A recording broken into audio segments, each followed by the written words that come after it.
nikitafakari mateso aliyopata Bwana Yesu, nikitafakari mateso aliyopata Bwana Yesu, akiwa pale msalabani, taji ya miiba alivikwa, misumari alipigwa mikononi mwake, kuki ubavuni alichomwa Yesu, damu na maji vilitoka, yote kwa ajili yangu, ili mimi na wewe tuwe salama, tukombolewe, tutoke kwenye dhambi, tumrudie Yesu.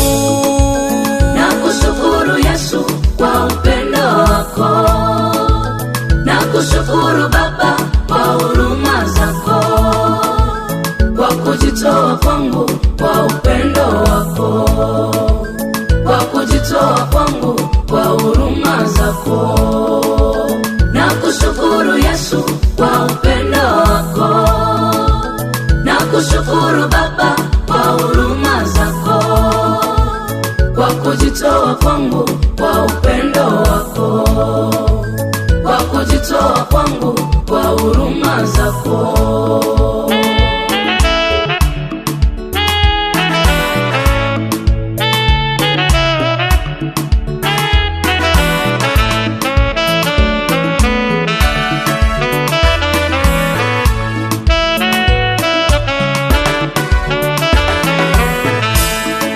Ni nani aliyesadiki habari za matendo yake?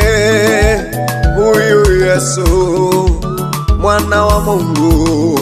Ni nani aliyesadiki habari za matendo yake?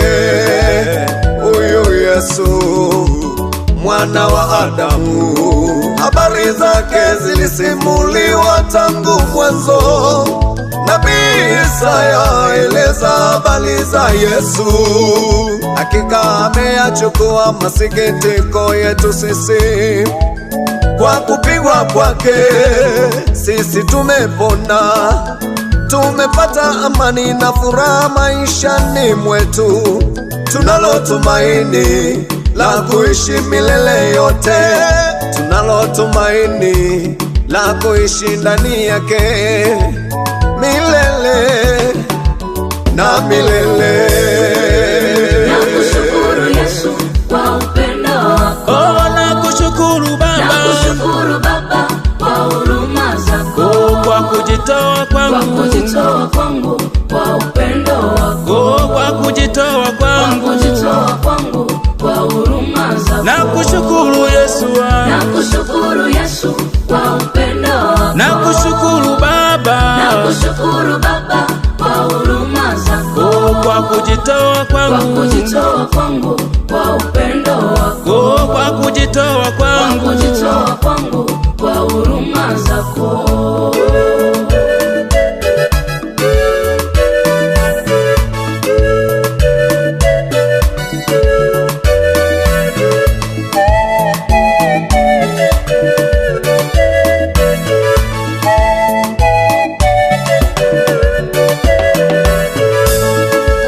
Nakushukuru Yesu kwa upendo wako, nakushukuru Baba, nakushukuru Baba kwa huruma zako, kwa kujitoa kwangu, kwa kujitoa kwangu kwa upendo wako, kwa kujitoa kwangu, kwa kujitoa kwangu kwa huruma zako. Nakushukuru Yesu, nakushukuru Yesu kwa upendo wako, nakushukuru Baba, nakushukuru Baba kwa huruma zako, kwa kujitoa kwangu, kwa kujitoa kwangu kwa upendo wako, kwa kujitoa kwa kwangu, kujitoa kwangu kwa huruma zako.